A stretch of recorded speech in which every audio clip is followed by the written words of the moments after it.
Hi guys. Tonight we travel far back in time past your glowing fridge light, past even the first iceboxes to a world where food turns sour in a day if you're careless. You stand barefoot on packed earth, in the middle of a medieval village that smells of wood smoke and damp hay.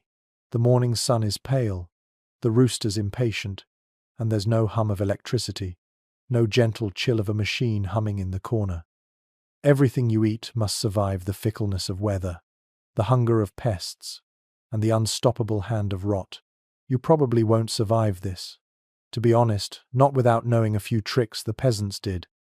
So, before you get comfortable, take a moment to like the video and subscribe, but only if you genuinely enjoy what I do here. And if you're listening from somewhere across the world, post your location and your local time in the comments. I love seeing how far these sleepy journeys travel. Now, dim the lights, and let's step into the story. You trudge through the mud toward the village green, and you can already hear the clang of iron from the smithy and the muffled bleating of goats. Life moves by the rhythm of chores: milk, grind, fetch, stir, mend, repeat. The seasons decide everything. You glance at the cottage next to yours, its thatched roof holding the faint scent of last night's smoke. From that smoke hangs hope, meat that will last through winter.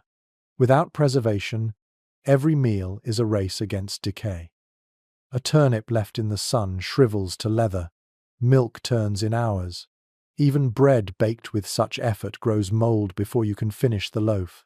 So medieval peasants become quiet alchemists of endurance. They learn that time is both enemy and ingredient. They salt, smoke, ferment, dry, bury, seal, and pray. And every technique smells different, sounds different. Crackling logs, the hiss of brine, the drone of flies kept at bay with herbs. The peasant's world is defined by fragility, yet it hums with inventiveness. A woman stirring her pot knows exactly how long her cabbage must boil before she layers it in a clay jar with salt. She doesn't need thermometers or pH meters, just the wisdom passed down from hands now buried under churchyard soil. There's comfort in that continuity. You might notice it feels strangely intimate, as though the kitchen itself is alive, whispering advice through centuries of repetition. Mainstream historians agree that by the 13th century, European villages had developed sophisticated preservation customs, salting meat, storing grain in elevated granaries, drying herbs in bunches above smoky hearths. But these weren't inventions of luxury, they were survival's last line. Hunger visited every winter like a tax collector. A poor harvest meant thin soup and quieter laughter. The quirky part? Some villagers believed certain foods wanted to live. You might catch someone murmuring to their cheese or gently thanking a smoked ham before cutting it. It wasn't madness, it was gratitude in a world where food had personality. Scholars studying rural folklore still find echoes of this belief in old blessings said over loaves of bread. You take another step, your wooden clogs squelching.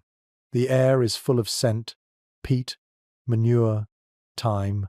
Near the well, an old man sharpens a blade while his wife kneels nearby washing leaks in cold water. Every gesture is unhurried because rushing doesn't help anything keep longer. Even the concept of freshness feels odd here. Fresh food means risk, it must be eaten fast. Preserved food means safety, certainty, and a whisper of pride. You peer into your own cottage. It's dim, smoky, warm near the hearth and cool near the floor. Clay pots line a low shelf, each sealed with wax or covered by a damp cloth. Above your head, hanging from rafters blackened by years of smoke, are bundles of dried herbs and something that looks like a small boar's leg. You smile faintly, relieved you won't go hungry yet. Historians still argue whether medieval peasants fully understood the cause of spoilage. Some say they sensed invisible forces at work.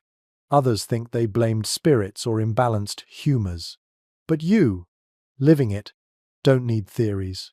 You've seen milk curdle on a hot afternoon. You know instinctively that darkness, dryness, and salt buy time. And there's beauty in that practicality.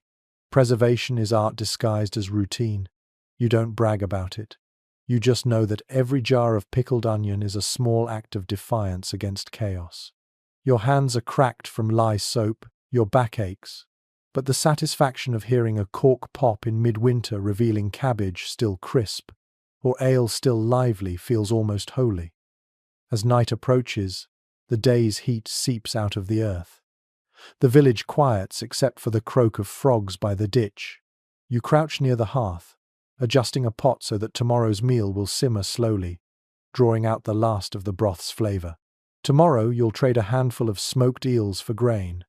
The barter economy feeds not just mouths, but friendships. Outside, a dog barks once, and then lies down again. You can smell the faint metallic tang of rain in the air. You think of all the ways the world conspires to spoil your food, heat, dampness, mice, mold, and how each solution you've learned pushes back just a little. Humanity, at this moment in history, is balancing on the thin edge between plenty and famine. In your half-sleeping state, the flicker of fire becomes hypnotic.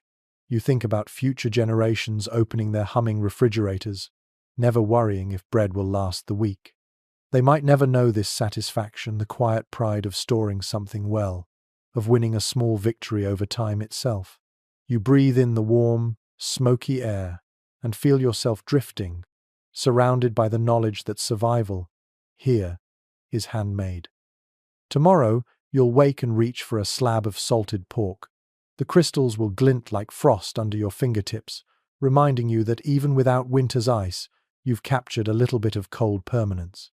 And as you close your eyes tonight, you realize every meal that lasts another day is a miracle carved from patience. You wake early, long before the roosters.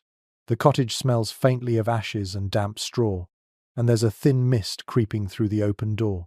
The day begins with a soft grey light and the promise of labour. Today, your task is precious and costly. You will use salt, the white treasure of the medieval world. It is simple, yet it commands more respect than some noble families do.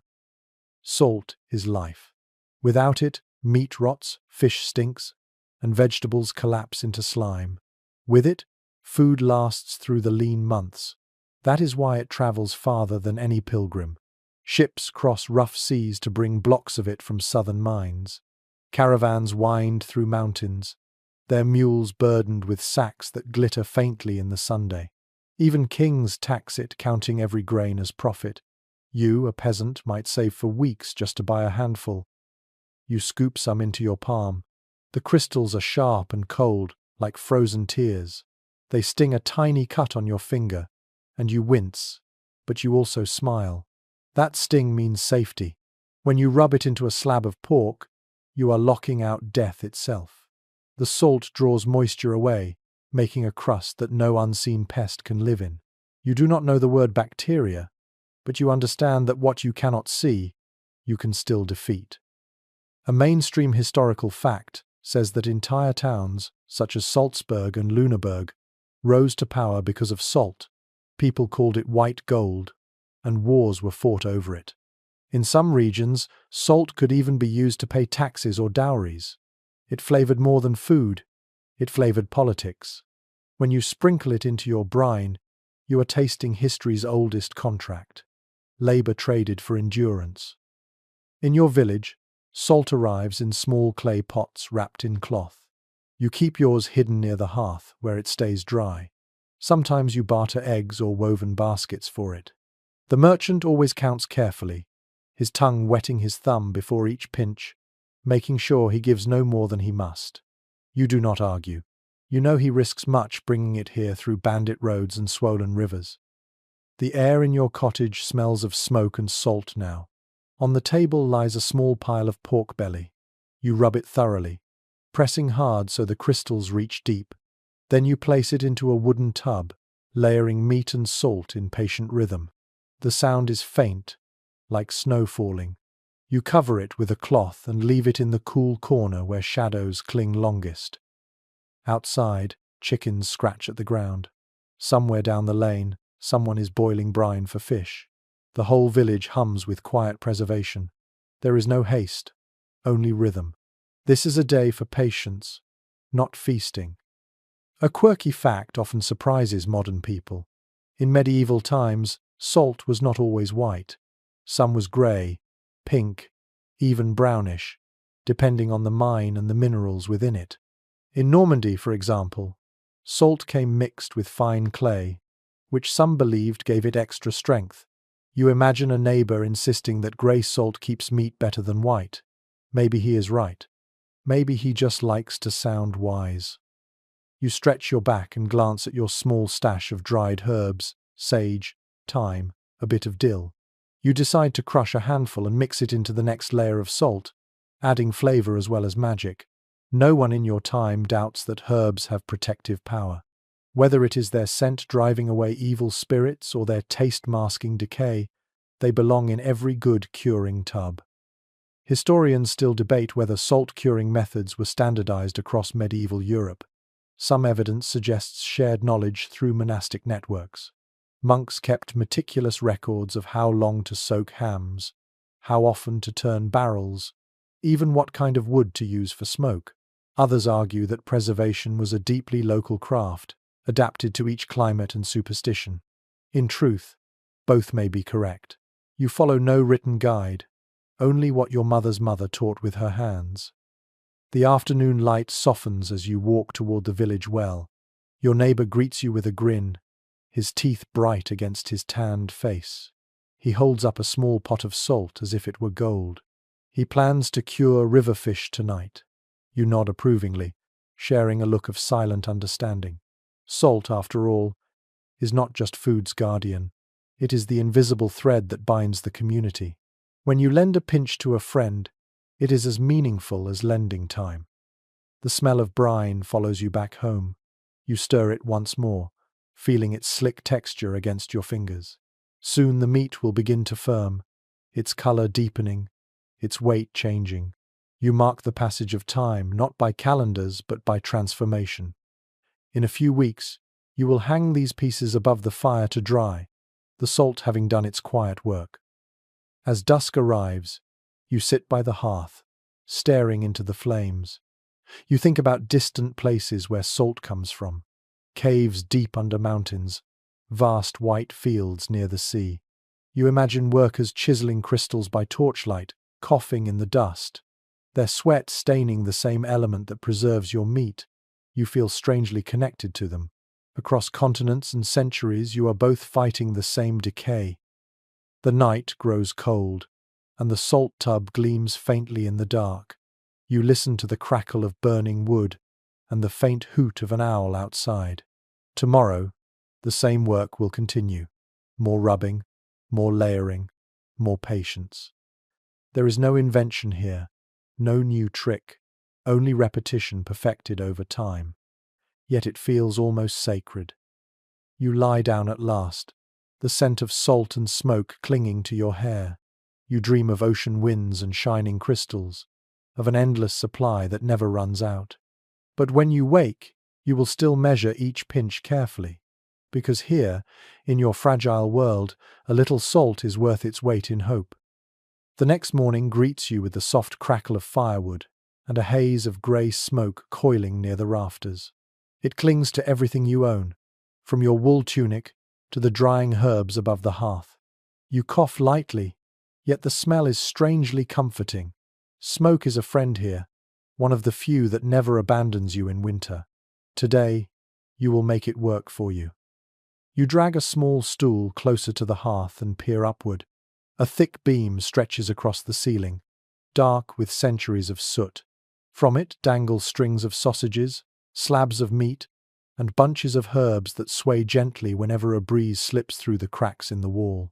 The air above the fire is warmer, drier, and alive with invisible motion. This is your smokehouse, your security, your quiet promise that hunger will stay outside the door a little longer. Smoke, you learn, is a slow artist. It paints everything it touches. The flavor of your food will depend on what kind of wood you burn. Oak gives a strong, hearty scent, while applewood whispers of sweetness. Alder burns clean and mild. You must choose carefully because whatever you feed your fire will later feed your body. The entire process is a kind of slow alchemy.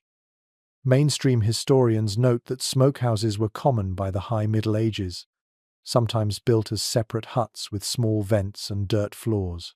Poorer peasants like you used their homes instead, letting meat hang high above the hearth.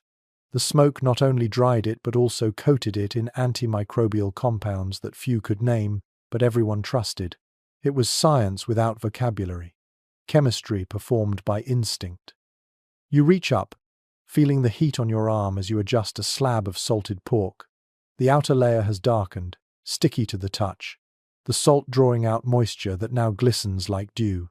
The rhythm of your day is slow, deliberate. Stoke the fire, turn the meat, wait. Patience is the secret ingredient. The children might complain of the smell, but they will be grateful when snow blankets the fields. A curious detail floats through your mind, one told by travelers from the north. They say in Norway and Iceland, people hang fish and even sheep heads in open sheds, letting the cold wind and smoke work together. The meat grows hard as wood and lasts for months. Some claim it tastes better the longer it dries, though you are not sure whether that is courage or madness. Still, you admire the idea of letting the air itself help you preserve life. You sit by the fire and poke the embers, sending up a burst of sparks. The room flickers in orange light. Around you the walls are lined with soot patterns, reminders of every meal saved from ruin. Smoke is both curse and blessing. It stains your lungs and your skin, but it keeps hunger away.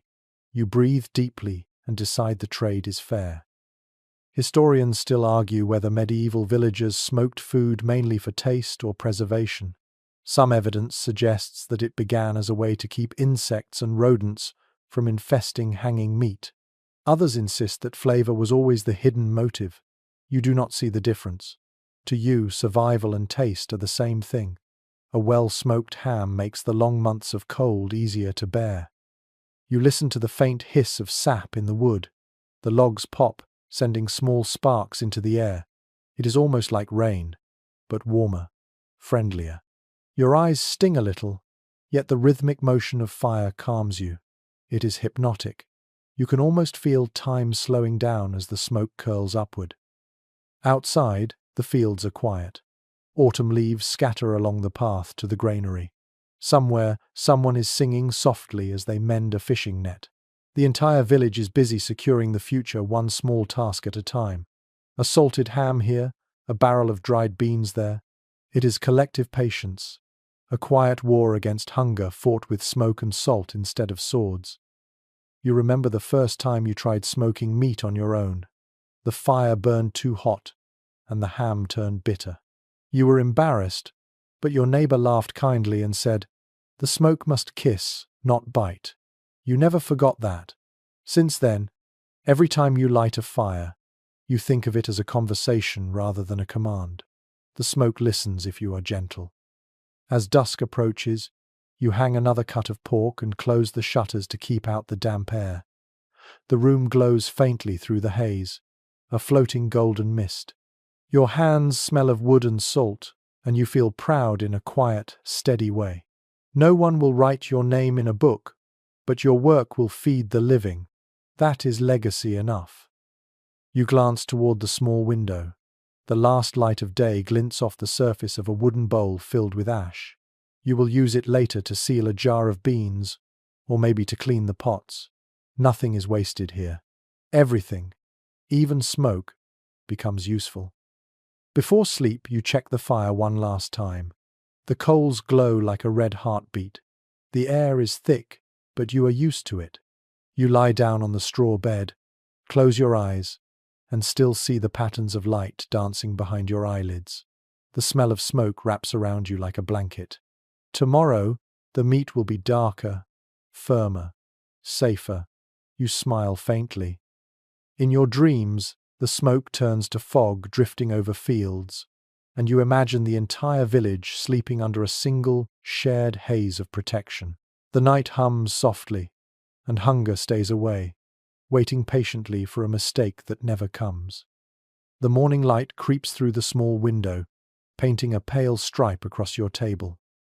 Today the air smells faintly sharp, the scent of vinegar rising from a wooden barrel tucked beside the hearth. You lift the lid, and the sour tang pinches your nose. It is not pleasant, not exactly, yet you know it means safety. In a world without ice or cold storage, vinegar is your ally, a liquid wall between food and decay. You pick up a wooden spoon and stir the contents slowly. Floating inside are slices of cabbage, onions, and a few small cucumbers from the last harvest. The liquid is cloudy but clean. Its surface catches the light like a thin sheet of glass. This is more than food. It is foresight, bottled and humming quietly beneath the surface. Women in your village guard their pickling secrets the way knights guard armor. Each family has its own recipe. The right ratio of salt to vinegar, the herbs added for flavor, the time needed before tasting. Some say a jar must rest through 3 full moons before it reaches perfection. Others swear by 7 days and a prayer to Saint Martha. No one can agree, but everyone claims their way is best. Records from the period show that vinegar making was often the work of women known as alewives, skilled not just in brewing ale but also in managing fermentation of every kind. Their cottages smelled of yeast, fruit, and smoke. The vats lined along their walls bubbled quietly, holding the future of the village's food supply. In some towns, alewives even sold vinegar to neighbors who lacked the tools or patience to make their own. You ladle a bit of the brine and taste it on your fingertip. It bites, sharp and alive. That sourness means success. Vinegar is both creation and accident. The child of wine that turned too long in the sundae, many of the best discoveries begin with mistakes. A curious rumor often drifts between the cottages. Some people believe that if you whisper a blessing while sealing the jar, the vinegar will never spoil. It might sound superstitious, but you whisper anyway. There is comfort in habit. You press the wax-sealed lid tight, feeling it warm under your fingers as it hardens. The jar joins others on a shelf in the dim corner of the room. Your thoughts wander to the trade routes that make this possible. Somewhere far away, merchants haul barrels of wine through damp ports, some of which will sour along the way. Instead of wasting it, they sell it as vinegar. Nothing is wasted here, not even failure. You imagine that, centuries later, people might still drizzle this same flavor on salads in quiet kitchens lit by electric light. The taste of vinegar carries centuries in a single drop. Scholars remain divided over whether vinegar was valued more for its taste or its disinfecting power. Some medical manuscripts describe it as a purifier, capable of driving away sickness from food and air. Others focus purely on preservation, praising its ability to harden vegetables and keep them crisp through the bleak winter. You, however, do not need a book to tell you its worth. You have seen barrels survive both frost and flood, their contents still bright with life. You open the shutters, and the smell of soil and damp grass floats in. The market bell rings in the distance. Somewhere, an alewife is shouting prices for her jars, her voice strong and confident. She holds the knowledge of centuries in her hands, though she cannot write a single word. People respect her craft because it touches everyone's hunger. In the afternoon, you gather wild herbs for flavoring: dill, mustard seed, and a few cloves of garlic. You crush them with a stone, their aroma rising like memory. The scent is powerful enough to make your stomach growl. As the mixture joins the vinegar, the air fills with something bright and alive. This moment, when the ingredients meet, feels like a spell being cast. A chronicler of the 14th century once wrote that vinegar keeps what the sun began, meaning that it captured summer's energy in liquid form. You think about that as you swirl the jar in your hands. The colors glow faintly in the light. Even in the depth of winter, this will remind you of fields warm with bees and grain. Before sleep, you sit near the fire and listen to the faint popping sound from the jars as they cool and seal. It is the sound of time slowing down, of decay halted for a little while. You take comfort in it. Preservation is patience, and patience is survival. You wonder what people centuries ahead will preserve and how they will remember the smell of vinegar in a wooden house at dusk. The night closes around the cottage. The sour scent fades to something softer, sweeter. You lie down with the quiet satisfaction of someone who has turned ordinary labor into a small kind of magic. Outside, the moon rises, pale and round, and somewhere in the dark a barrel sighs as air escapes its lid. You smile faintly and drift into sleep, dreaming of jars lined like soldiers, standing guard against hunger. The first frost comes quietly, frosting the edge of the fields in silver. You wake to a cold so sharp it makes your breath puff white in the dim light. Inside the cottage, the fire has burned down to embers, and the air smells faintly of yeast and cabbage. It is time to feed the jars again, to tend the living things you keep in the shadows. Fermentation is everywhere. It is in the bubbling of ale, the slow fizz of sauerkraut, the quiet transformation of milk into something thicker and richer. You do not see the change, but you can hear it if you listen closely. A faint popping, a soft hiss, a whisper that tells you the food is still alive in some secret way. You lean closer to a crock of cabbage and catch that tiny sound. It feels like listening to the earth breathe. Archaeological findings suggest that fermentation was one of humanity's oldest partnerships. Long before written language, people were already burying grains in damp pits, finding that something wondrous happened when time and air met. By the Middle Ages, this mystery had turned into routine. Every peasant home knew how to ferment, even if no one could explain why it worked. To them, it was as natural as breathing. You recall the first time you helped your mother prepare cabbage for winter. The kitchen smelled sharp, the salt stinging your hands as you rubbed it into the leaves. She told you to listen for the sound of bubbles after a few days. When they came, she smiled and said the spirits were pleased. You never asked which spirits she meant. Perhaps they were just names for the invisible magic that science would one day call fermentation. One curious detail you notice is how alive everything feels during this process. The jars hum faintly when the room warms up, as if the food inside is restless. Sometimes, the lids bulge slightly, and a bit of liquid spills over. It looks messy, but it is a good sign. It means transformation is happening. The food is not dying, it is evolving into something that can outlast the winter. You check on your ale next. The wooden cask sits in the corner, the smell of malt and fruit rising from its plug. You taste a little with the tip of a ladle. It is warm, still young, but already it carries a soft sweetness that promises comfort in the cold months ahead. You remember the alewives who sell their brew in clay jugs at market, their aprons stained with yeast. Their laughter fills the air while coins clink in wooden bowls. In a world of scarcity, they have found a way to turn decay into wealth. Medieval writings from monastic breweries reveal that monks studied fermentation carefully. They recorded the timing of each stage, the temperature of the rooms, the kind of barrels that gave the best flavor. Yet even their precise notes describe the process as guided by providence, as if divine hands stirred the brew. Perhaps faith was just another way of describing patience. A charming oddity persists among villagers. Some believe that if a batch ferments too fast, it means the household has quarreled. Too much shouting in the house, they say, stirs the spirits in the jars. So people speak softly when brewing or fermenting, as if calm voices ensure calm food. You find yourself whispering without realizing it, your tone gentle, your hands steady. Maybe there is truth in the habit. As the day lengthens, you move between your crocks and casks, checking each one. The smells blend together: sharp cabbage, sweet malt, a hint of sour milk, and somehow they belong to each other. The air feels warm, heavy with the scent of life-changing shape. You think about how these small transformations mirror your own endurance. Both require time, faith, and quiet attention. Modern researchers continue to discuss whether medieval peasants truly understood fermentation as a living process. Some evidence suggests they noticed patterns in temperature and timing.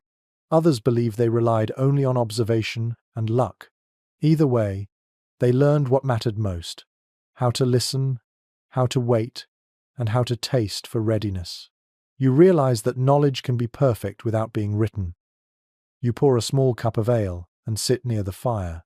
The drink is cloudy but rich, with a sweetness that warms your chest.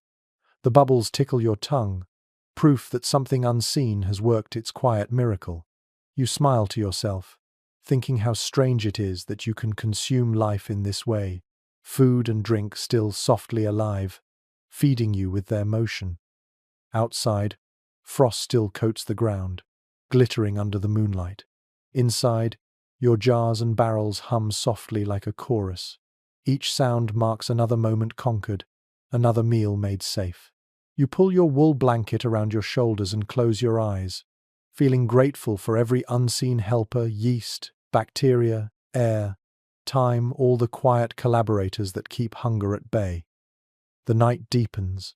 The cottage creaks as the wind presses against its walls. Somewhere inside, a jar pops as gas escapes.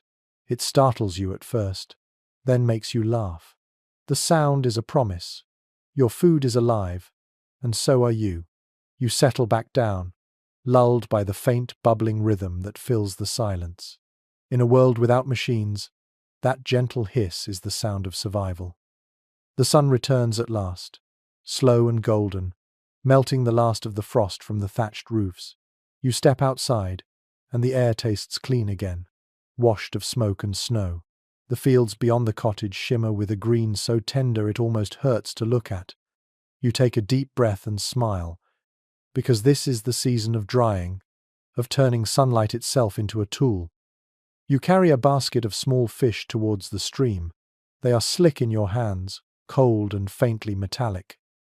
Soon they will change from fragile flesh to something leathery and strong enough to last half a year. The trick, you remind yourself, is patience and the right kind of heat. Not too hot, or the food hardens too fast and spoils from within. Not too cool, or it turns sour before the work is done.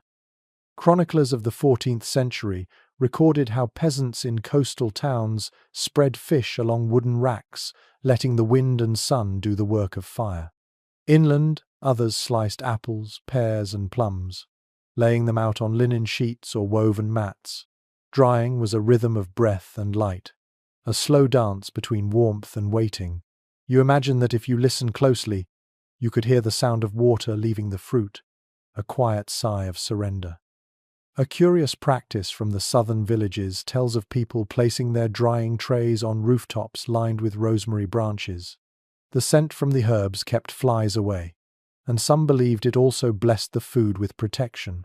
Whether that is true or not, the fragrance must have been wonderful.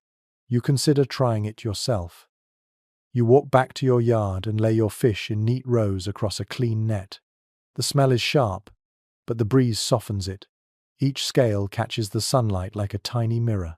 Children passing by wrinkle their noses, but you smile.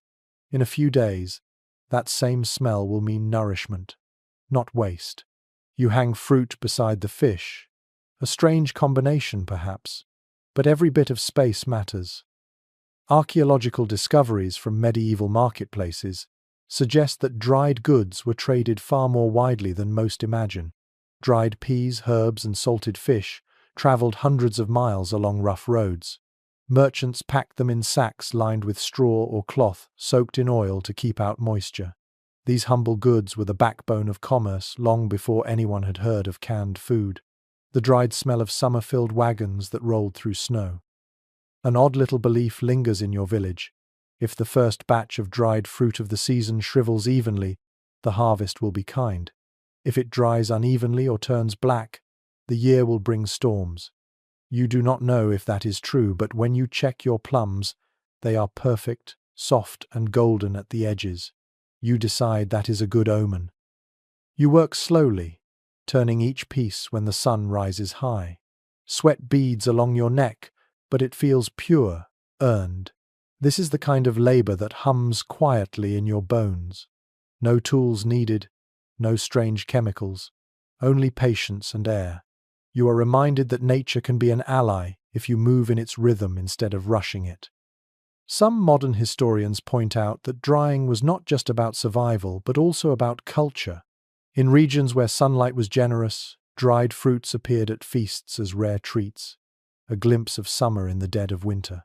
In colder lands, dried mushrooms and roots flavored stews where nothing fresh could grow. Food preservation, you realize, was never only practical, it was emotional.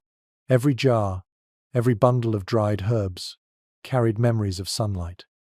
By afternoon, the scent of drying fruit fills the cottage. It mixes with the smell of warm wood and soil. You can almost taste sweetness in the air. The fish near the door have already begun to stiffen. You turn them gently, careful not to tear the delicate skin. The wind rustles through the yard, whispering like an old friend. As evening falls, you gather the trays and carry them indoors. The food must finish drying near the hearth overnight, safe from dew and thieving animals. The room glows softly with the last of the sunlight filtering through the shutters. You place each tray carefully on a stool near the fire. The warmth licks the air but does not scorch. You feel content. Everything smells alive, yet calmer now, subdued. Scholars continue to discuss how much of this knowledge was shared between regions. Some believe merchants spread techniques from the Mediterranean northward. Others think peasants discovered them independently, guided by instinct and necessity. The truth may lie somewhere between, hidden in the smoke and wind of forgotten kitchens. You decide that every place must have learned from its own sky. You sit by the fire, hands resting on your knees. The crackle of wood mingles with the faint hiss of drying food. It is a simple sound, yet it fills the cottage like music. You close your eyes and imagine the warmth stored inside those slices of plum, ready to return when winter comes. It feels like bottling sunlight, saving brightness for darker days. Outside, the last light fades, leaving only a faint orange glow on the horizon. You look once more at your trays, nodding with quiet pride. They hold the summer itself, transformed by time and care. Tomorrow you will stack the dried pieces in linen bags and hang them from the rafters beside the smoked meat and salted pork. The cottage will smell like endurance, a mix of earth, air, and patience. You smile, knowing the sun has done its part. The mornings grow cooler again, and the scent of damp soil lingers longer each day. You pull your cloak tighter as you step outside, your breath faint in the chill. The fields glisten with dew, the grass bowing under the weight of it. You know what this means. The time has come to retreat underground, to trust the quiet safety of the earth itself. Your cellar waits like a patient animal beneath the cottage. Its entrance is hidden behind a low wooden door, half buried in moss and leaves. You open it carefully, and the smell of cool stone and packed earth greets you. The air is dense, heavy with stillness. Down here, the seasons move slower, as though the world above has forgotten time. You descend the steps, each one damp beneath your bare feet. The lantern in your hand flickers, casting gold ripples across the walls. The shelves along the sides are lined with clay jars, wicker baskets, and rough sacks. Some hold turnips, others potatoes, apples, or onions. The faint sweetness of fruit mingles with the earthy smell of roots. Everything feels solid, steady. Monastic records from the early Middle Ages describe cellars as essential parts of village life, often shared among several families. In those dark, silent chambers, people stored not only food but also hope. The coolness preserved more than produce. It preserved a sense of security. For peasants who feared the next harvest might fail, a full cellar was the closest thing to peace. You bend down and run your fingers along the smooth skin of a carrot. It is cold, slightly damp, and still firm. The earth that once grew it now keeps it alive in its second home. You arrange the vegetables carefully, layering straw between them to prevent rot. Every touch feels like a promise made to your future self. A peculiar belief survives among your neighbors. They say cellars breathe. At night, when the air above grows colder than below, the earth exhales through its cracks, keeping the food alive. You once stayed awake to listen, and perhaps it was imagination, but you swore you heard a faint sigh, a whisper moving through the barrels. Maybe it was the sound of comfort. You glance toward a row of apples stored in sand-filled tubs. They smell faintly sweet, though muted by the chill. You lift one and admire its sheen, almost metallic in the lantern light. The sand keeps them from touching each other, as if each apple lives in its own little world. Generations before you learned this trick by accident, when fallen fruit buried under dry soil lasted longer than those left in baskets. Mistakes become lessons. Excavations of medieval manors have uncovered cleverly designed underground chambers with air vents and drainage channels. Even peasants built smaller versions with simple tools, using clay and stones to shape their storage. These humble structures mirrored a quiet sophistication, proof that survival required both observation and imagination. The earth itself was a collaborator, a cool partner in every meal. You crouch beside a large crock sealed with wax. Inside rests the last of your brined beans. You press the seal gently, listening for the faintest crack that would mean air has sneaked in. It holds firm. You smile with relief. The wax gleams like amber in the light. That small shine feels like wealth. Above you, the cottage creaks as the wind picks up. A faint smell of wood smoke drifts through the gaps. The world above is restless, but down here everything is steady, timeless. You realize that the cellar is not only a storage place but also a sanctuary. The thick silence wraps around you like a blanket. Modern historians often remark on how medieval people viewed the underground as both sacred and unsettling. It was the realm of saints' relics and buried ancestors, yet also a place of safety. To step below ground was to walk between life and memory. You can feel that now. The walls seem to hum softly, as if aware of the generations who have trusted them. You add a few more baskets to the shelf and check the small vent near the ceiling. The air moves gently, carrying away the damp breath of the vegetables. The smell is comforting, faintly sweet, faintly earthy, like the scent of rain before it falls. You lean against the wall and close your eyes for a moment. It feels like standing inside time itself. An old tale says that when a cellar is built properly, it remembers its owners. If treated kindly, it keeps food longer. If neglected, it turns sour and damp in revenge. You have never tested that, but you always whisper a quiet thanks before leaving. Respect costs nothing, and superstition makes solitude less lonely. You climb the steps slowly, lantern in hand, the air warming with each rise. When you reach the surface, the day feels lighter, almost too bright. You close the door gently behind you, pressing the latch until it clicks. The earth below will do its quiet work now. You have done yours. As twilight deepens, you glance at the small mound of soil that covers your cellar. It looks like an extension of the garden, unremarkable to anyone passing by. But you know what lies beneath. A treasury of patience, a record of seasons carefully stored. The night settles around you, calm and cool, and you feel a deep sense of peace. Somewhere under your feet, life rests, preserved in darkness until the world needs it again. The sun slips behind the hills, and the bees drift home in slow, lazy spirals. Their low humming fills the air, a sound both soothing and purposeful. You follow them with your eyes, watching as they disappear into the hollow of a tree near the edge of the field.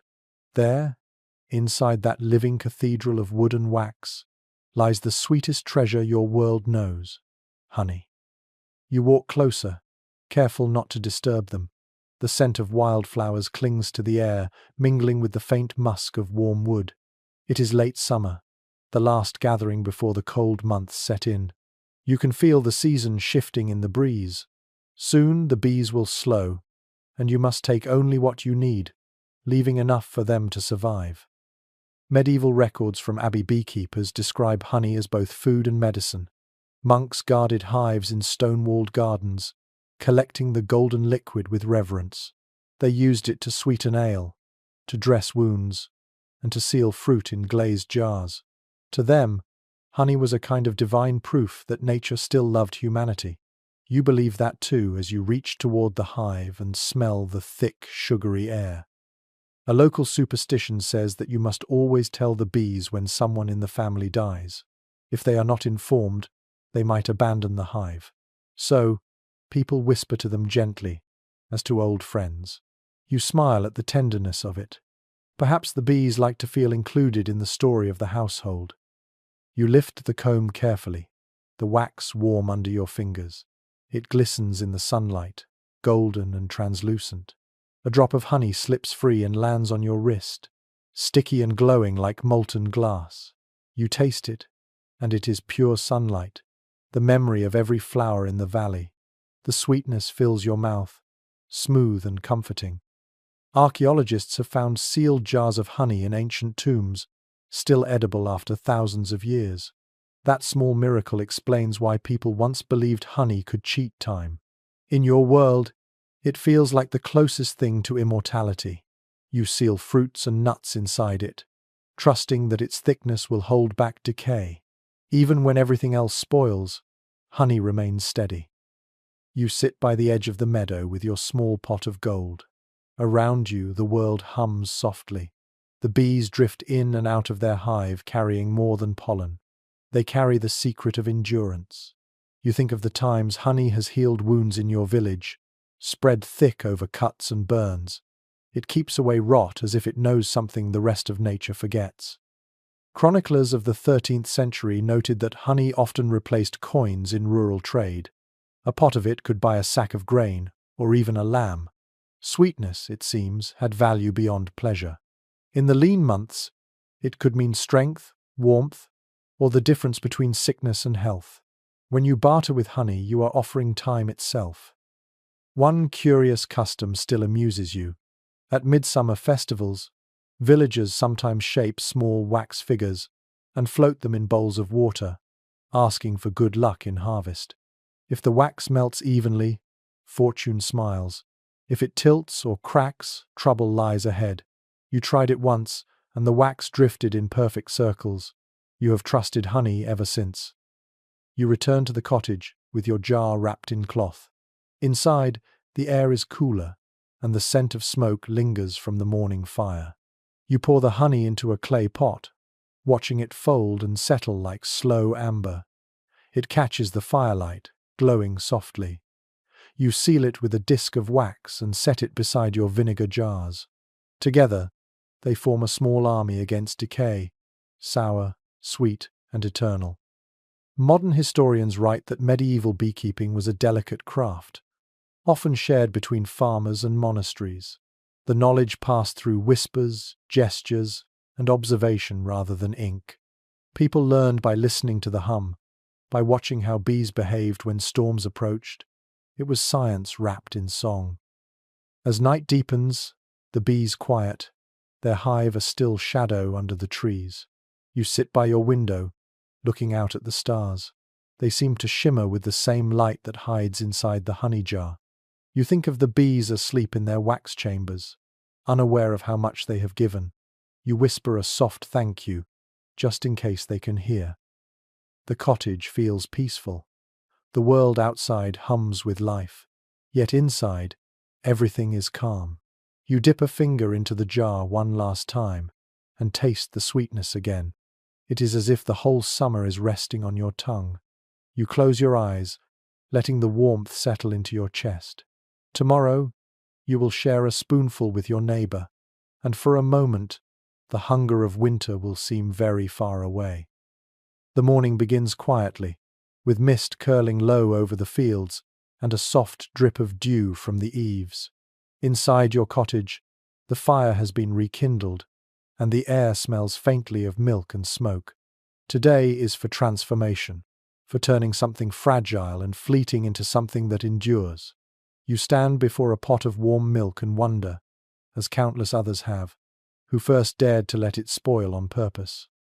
You stir slowly, watching the surface ripple in pale circles.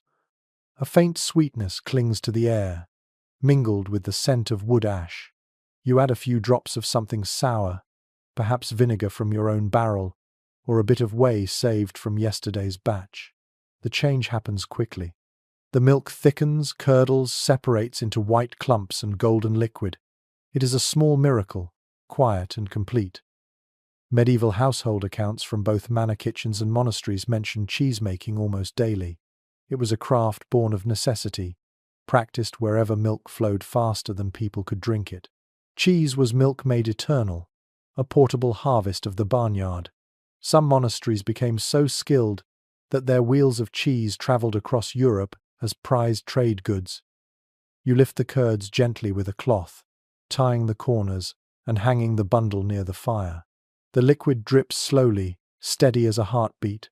Each drop that falls is time distilled. The smell grows richer as the curds firm, faintly nutty, slightly tangy. Your hands ache from squeezing, but the rhythm is soothing. It feels less like cooking and more like prayer. A curious practice you once heard of from a traveling peddler comes to mind. In some mountain villages, people place carved charms beside their cheese molds to ward off misfortune. A crooked cheese, they say, foretells a quarrel or a failed harvest. You have no charm of your own, but you hum softly as you work, hoping that calmness will bring steadiness. You untie the cloth and press the curds into a small wooden mold. The pressure forces out the last of the whey. The shape emerges slowly, perfect in its simplicity. Tomorrow you will rub it with salt and let it rest in the cool dark of your cellar. Over weeks it will change again, growing firm, fragrant, and sharp. What began as milk will become memory, something to unwrap when the days turn long and bleak. Writings from medieval physicians praise cheese as both nourishment and danger. Some insisted it strengthened the body, while others warned that too much of it clogged the humours and clouded the mind. You laugh quietly at their uncertainty. It is strange how the same food can inspire both faith and fear. Perhaps that is why it tastes so good. Forbidden things often do. Modern food historians note that medieval cheesemakers understood much more than they could explain. They knew which seasons made the richest milk, which woods gave the best molds, which herbs could be mixed in for flavor. Many even experimented with aging in different conditions, using caves or baskets lined with moss. Without intending to, they laid the groundwork for recipes that still endure centuries later. As the cheese rests, you scrape the pot clean and taste the leftover whey. It is warm and thin, with a mild sweetness. You pour some into a jug for baking and feed the rest to the pigs outside. Nothing goes to waste here. The animals grunt softly in thanks, their sound blending with the low crackle of the fire. A strange thought lingers in your mind. Perhaps people first made cheese by accident, when milk curdled during a long journey in a saddlebag. Someone must have opened it, smelled that odd tang, and decided to taste it anyway. You smile at the bravery of that long-forgotten person. So many discoveries begin with a hungry stomach and a curious heart. By evening, the cheese has firmed into a pale round. You lift it carefully and set it on a small wooden board to cool. Its surface glows faintly in the firelight, smooth and solid. You run your thumb across it and feel a strange pride. This little wheel carries the story of your labor, your animals, your patience. It will last when other foods fail. As darkness settles, the scent of milk and smoke wraps around you like a blanket. Outside, the night insects begin their song, soft and rhythmic. You look toward the shelves where your jars, herbs, and meats wait in silence. Each method of keeping food alive feels like a piece of a puzzle, fitting together into something larger than yourself. The cottage hums with quiet order. You lie down, listening to the faint drip from the hanging cloth. It reminds you of rain, of rivers, of all the ways life flows and renews itself. The world above may be uncertain, but in this small space you have created constancy. You close your eyes with a smile, imagining future you slicing into that wheel of cheese on a cold winter day, sharing it with laughter and warm bread. Survival has never tasted so gentle. Morning drifts in slowly, carrying the smell of damp, ash, and crushed leaves.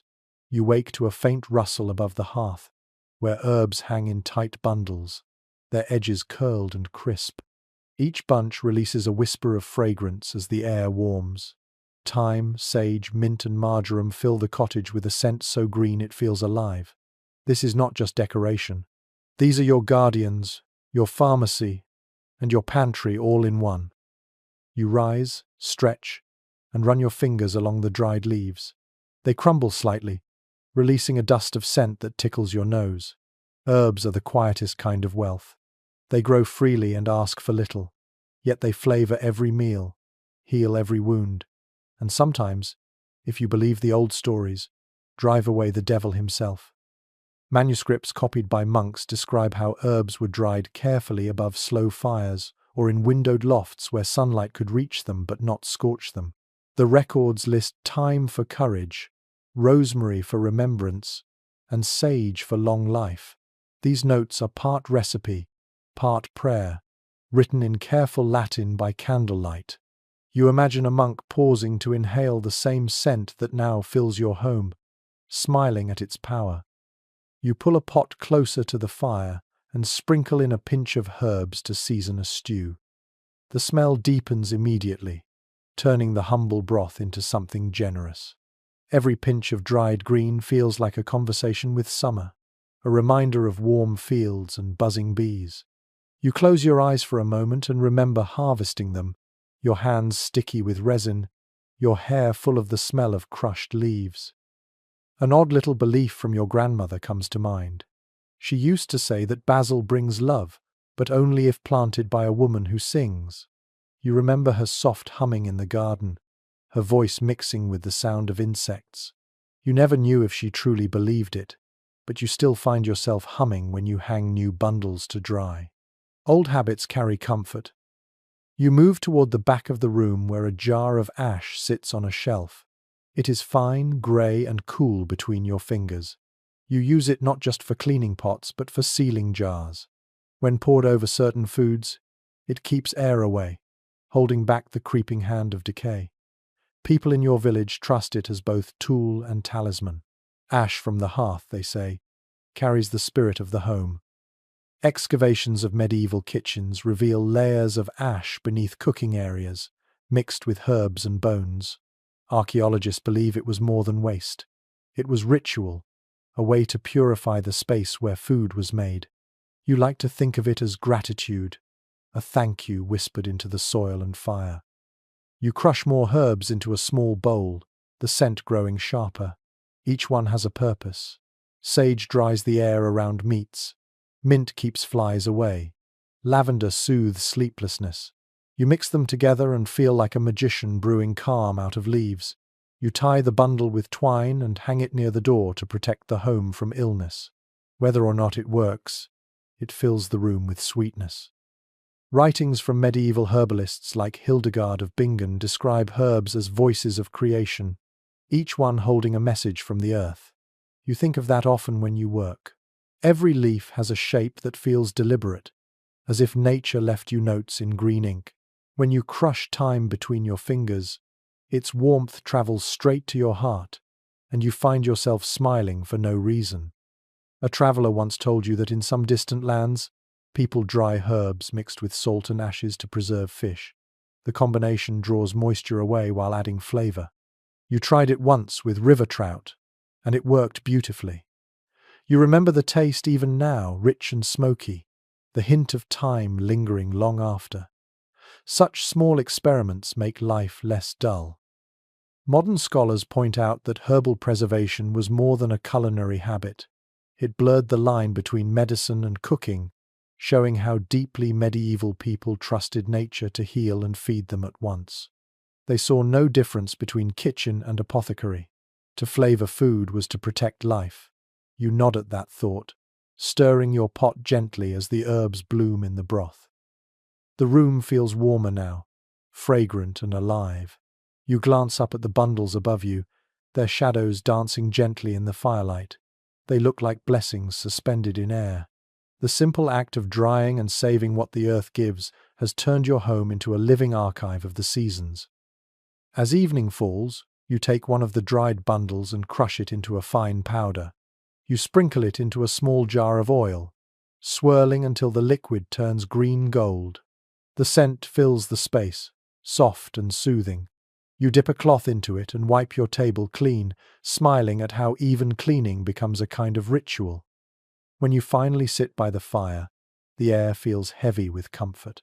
The mingling scents of herbs and smoke weave around you like invisible threads. You close your eyes and breathe deeply, letting calm seep into your bones. Above you, the bundles sway gently, as if nodding in approval. In their stillness, you feel the heartbeat of the summer that made them, still alive, still kind. Winter arrives quietly at first, with a white mist that creeps low across the fields and settles in the hollows. The morning air feels heavy, and even the animals move slower. You step outside, your breath curling like smoke, and look toward the pale horizon. The soil is frozen, the trees are bare, and the sound of the stream has softened into a whisper beneath a thin layer of ice. You pull your cloak tighter and head back inside, where the only warmth lives. Your cottage glows faintly with the light of the hearth. Around you are the fruits of your year's labor, jars, sacks, and bundles that hang like quiet promises. Every preserved morsel now becomes your lifeline. You lift the lid of a pot and breathe in the familiar smell of vinegar and herbs. It is sharper than it was months ago, but still safe, still good. You taste a slice of pickled onion, and the tang brings a little heat to your chest. Chroniclers of the period often wrote about the rhythm of the medieval calendar, where fasting and feasting ruled life as strictly as the seasons. Winter was the time when stored food measured not just survival but faith. On certain days, meat was forbidden, and people turned to fish, beans, and root vegetables. These church-imposed fasts, though spiritual in nature, also stretched supplies until the thaw. You think about how cleverly belief and practicality have intertwined. You check the meat hanging by the rafters, its surface hard and dry. The smoke from your hearth has kept it dark and rich. You cut a small piece to test, slicing through the crust to reveal deep red within. The smell is strong but comforting. You fry it in a pan with onions and dried herbs, the sizzle filling the silence like laughter. An odd tradition in your village holds that the first meal cooked on the day of the first frost must be shared with a neighbor, or bad luck will follow. You glance at the door and decide to bring a bowl to the widow who lives 2 cottages away. She always trades you milk when your own cow runs dry, and it feels right to repay the kindness. The cold bites your cheeks as you step outside, the bowl steaming in your hands. She opens the door with a smile that feels like spring. When you return, you feel lighter. The cottage seems warmer, as if good deeds stoke the fire as much as wood. You sit at the table and pour a cup of ale, the liquid dark and smooth. You sip slowly, thinking of all the hands that have made your survival possible. The brewer, the salt merchant, the beekeeper, the farmer. In truth, no one lives through winter alone. Medieval records show that villagers often gathered for communal meals during the coldest months. Each person brought what they could spare, and the food was shared freely. These small feasts were both necessity and joy, reminders that companionship could chase away the chill. You imagine the sound of laughter echoing through wooden halls, the smell of stew and smoke rising together like hope. A curious superstition says that if you leave a small piece of bread on the window ledge at night, spirits will bless your pantry and keep mice away. You decide to try it, placing the crust carefully beside the frost-glazed window. Whether it works or not hardly matters. The gesture feels gentle, and you find comfort in the thought of unseen helpers. Later, you sit near the hearth and begin to count your stores. 1 basket of turnips still good, 2 sacks of barley half full. The honey jar remains heavy, though you have dipped into it on cold mornings for strength. You wrap your hands around the cup, feeling the warmth seep into your palms. Outside, the wind howls, but inside, the air hums softly with the crackle of fire. Modern researchers have noted how the medieval winter diet shifted between scarcity and celebration. After months of restraint, Christmas and Epiphany brought feasts that glowed with excess. For a brief moment, even peasants tasted abundance. Then, just as quickly, the rhythm of modest meals returned. Life moved in cycles, not of wealth but of gratitude. As the night deepens, you think of the spring that will come. The cellars will empty, the jars will lighten, and once again the fields will ask for your labor. But tonight, you are safe. You look around your small home, the shadows soft and kind, the shelves steady under their weight.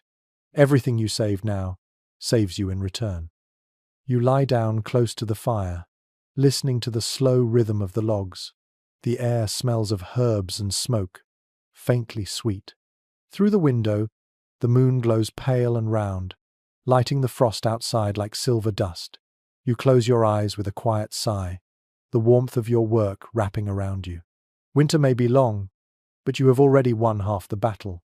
The rest will come one quiet meal at a time. The snow begins to melt, dripping from the roof in slow, steady drops. You step outside and listen to the water run in thin silver lines through the mud. The world smells clean again, sharp with new air and thawing earth. You take a deep breath and smile. Winter's hold is breaking, and soon the merchants will return to the roads. For now, though, you think of the barrels that kept you alive while the world slept. You push open the door to the small shed where you store your casks. Inside, the scent of brine and wood greets you. Rows of barrels stand like quiet soldiers, their sides slick with salt residue. You rest your hand on one and feel the cool firmness of the wood. Each of these vessels is a world in itself, holding the memory of oceans and harvests. Medieval trade records from coastal towns describe how barrels of salted fish and wine moved across continents long before refrigeration was imagined. Ships carried them from the North Sea to the Mediterranean, from England to France, from one monastery to another. Salt fish was the heartbeat of commerce. Its smell so strong that people joked you could follow a merchant by scent alone. You pry open the lid of a barrel and inhale the thick, mineral air. Inside, the fish gleam faintly beneath layers of brine. You lift one carefully, its skin firm, its flesh still pale. It has lasted months untouched by rot, proof that salt and wood have done their work well. You marvel at the simple beauty of it, this preservation through patience and distance. A peculiar fact often told in port taverns is that barrels themselves became symbols of trust. A merchant's reputation could be judged by how tightly his casks were sealed. Some even carved small marks into the staves, their personal signatures burned into the grain. You trace the faint circle carved into your own barrels, proud of the craft that keeps food alive across oceans. You pour a bit of brine into a bowl, tasting its sharpness. It stings your tongue, but it also speaks of faraway waves and sun-bleached docks. You imagine the hands that packed this fish, the sailors who hauled it across rough waters, the markets where it changed from necessity to luxury. In every grain of salt lies a fragment of travel, a reminder that survival is often a shared enterprise. Archaeologists studying medieval trade routes have found remnants of barrel hoops and salted residue even in mountain regions, far from any coast. These traces reveal how preservation shaped the economy itself, allowing ideas and flavors to travel as freely as goods. Without these barrels, the world would have remained smaller, more fragile.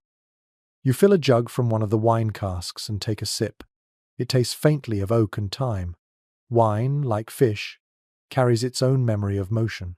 Some of it has aged well, some has soured into vinegar, but even that is useful.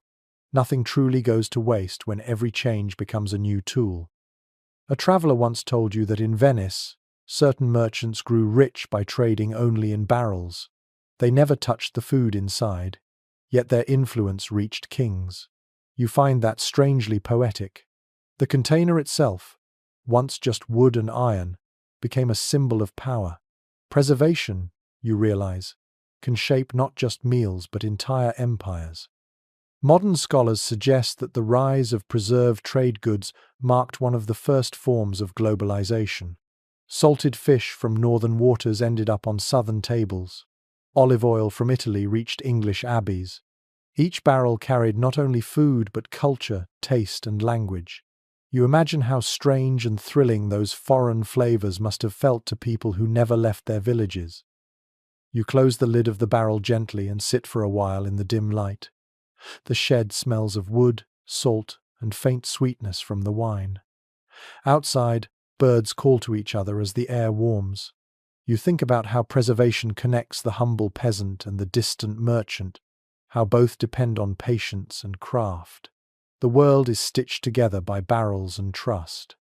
As the sun sets, you roll one cask toward the door, ready to share its contents at the next village gathering. The weight is heavy, but it feels like a kind of treasure. You will trade some fish for fresh flour, perhaps a bit of honey for new cloth. Exchange is its own kind of preservation, keeping friendship alive as surely as salt keeps meat. Night comes gently. The wind smells faintly of sea and soil. You sit on the step outside the shed, watching the stars appear one by one. Somewhere beyond the horizon, ships still travel, their holds filled with barrels just like yours. You close your eyes and imagine them rocking softly on dark waves, carrying the quiet miracle of endurance across the world. The air sharpens again, but this time the cold feels different. It is not the cruel chill of midwinter, but the brisk bite that arrives before spring truly settles. You notice it in the way the ground crunches under your boots, in the breath of frost that lingers just past dawn. It reminds you of something rare, something only the wealthy can afford to tame: ice itself. You walk past the edge of the village toward the estate on the hill. The lord's land stretches wide, his manor large enough to cast its own shadow across the fields. Beyond the orchard lies a curious structure, round and half buried, its walls thick with stone. The peasants call it the snow house. To you, it looks like a secret chamber meant to trap winter. Inside, the air is heavy and still. You can smell damp wood and faint sweetness from melting frost. Great blocks of ice, cut from the river weeks ago, sit packed in straw. They gleam faintly like slabs of crystal. Around them lie barrels of fruit, bottles of milk, and a few sides of venison. It feels otherworldly, a place where time itself hesitates. Historical records from noble households describe how ice was harvested during deep winter, cut with saws, and stored in underground pits or specially built houses. The walls were layered with straw, and the floor sloped gently so melted water could drain away. Even in summer, the air inside stayed cool enough to preserve delicacies that common villagers would never taste. You reach out and touch one of the ice blocks. It burns your fingertips, sharper than salt, cleaner than smoke. You think of the hands that carried it here, soaked to the bone, shivering as they worked. For every luxury, there is always hidden labor. The villagers who cut the ice will never taste the chilled wine it cools. Yet they take quiet pride in their work, knowing they have captured something most people can only dream of. A curious tale told by travelers says that in certain parts of Persia, long before your time, people built great domes to store ice from distant mountains. They called them yakhchals, and even in the desert, they held winter through the heat of summer. It amazes you that the same idea has found its way here, across oceans and centuries. Preservation, it seems, speaks a language older than borders. You watch as a servant lowers a covered dish into the snow-packed corner. He nods politely, then seals the door with straw. The air grows still again, as if the building itself is holding its breath. You imagine the delight of the Lord's family months from now, when they bring out chilled fruit on a sweltering afternoon. You smile at the thought, though part of you feels a twinge of envy. Medieval inventories mention that only the wealthy could afford to store ice, yet even peasants found ways to borrow the idea. Some dug small snow pits in shaded woods, lining them with leaves to keep meat cool a few extra weeks. Others filled earthen jars with frozen water and buried them beneath their homes. The knowledge trickled down quietly, adapting to smaller hands and simpler lives. You remember once helping your neighbors gather snow to keep milk fresh for a festival feast. The children ran ahead, laughing, scooping handfuls into baskets. The memory warms you now.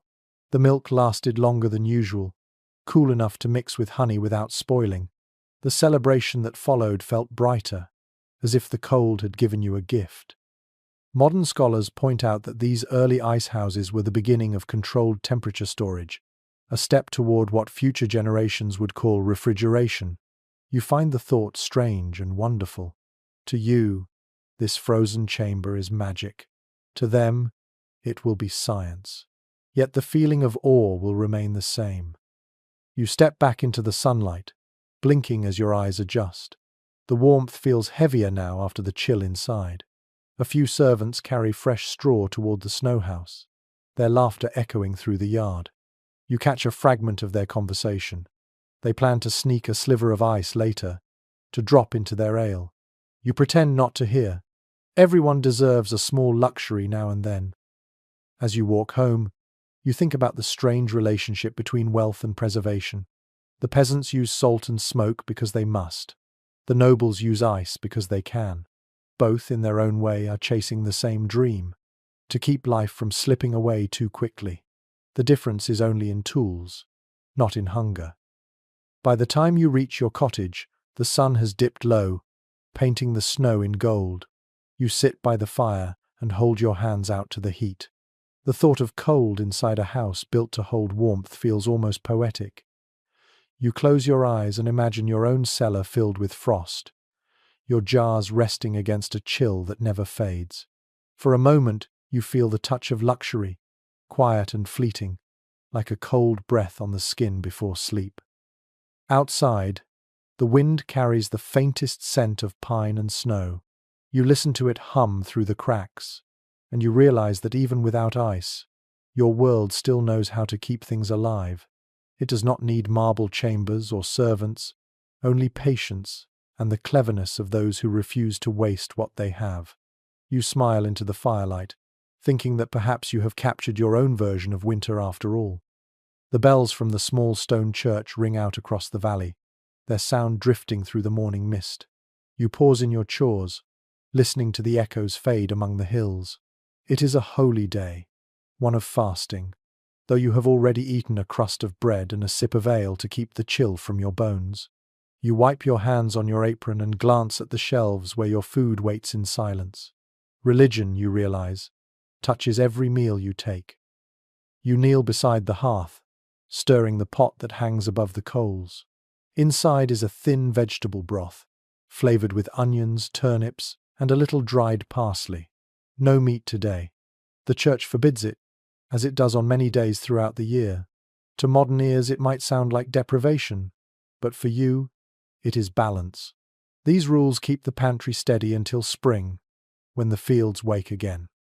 Monastic writings from the 12th century describe how fasting was designed to strengthen both body and soul. Fish replaced meat, herbs softened hunger, and long prayers filled the silence left by absent feasts. You think of the monks in their cloisters, their meals simple but never joyless. Their fasting, like yours, is an act of rhythm, not punishment. A curious practice in your village takes place before Lent. Families gather for what they call Shrovetide, a final celebration of meat and sweetness before the quiet weeks ahead. You remember last year's laughter, the smell of roasted pork, the way the firelight caught in people's hair. It was not gluttony but gratitude, a chance to taste plenty before choosing restraint. You ladle the broth into a wooden bowl and sit by the window. Outside, a few neighbors walk toward the church, wrapped in wool, their heads bowed against the cold. You know that by sunset they will gather again, sharing stories and perhaps a secret sip of ale. Even fasting days find room for kindness.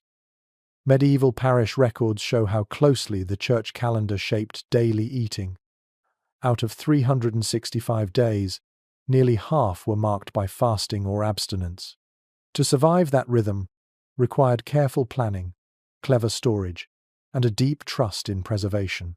Fish salted months ago becomes sacred food. Lentils and beans, once humble, become salvation. You smile at the thought that faith and hunger share the same table. A local superstition says that if you break a fast without prayer, your bread will mold faster. You do not know if it is true, but you always whisper a short blessing before eating, just in case. The habit has softened into comfort, a small ritual that steadies your mind. You have learned that faith, like salt, does not need to be seen to preserve. You walk to the shelf and lift a jar of pickled vegetables. The bright colors shine through the cloudy brine. You remember the warmth of harvest when you first sealed it. Now, in the depth of the cold season, That memory feels like light captured in glass. You open it carefully, the pop of the seal loud in the quiet room.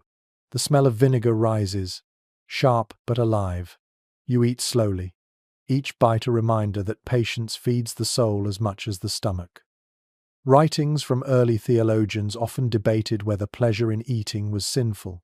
Some argued that joy at the table distracted from prayer. Others insisted that gratitude required enjoyment, that savoring food was a form of worship. You have chosen the latter belief. When you eat with awareness, every flavor feels like a small miracle. Later in the day, the priest visits the cottages, blessing each door with a sprig of rosemary dipped in holy water. When he reaches yours, you bow your head. The drops fall cool against your forehead.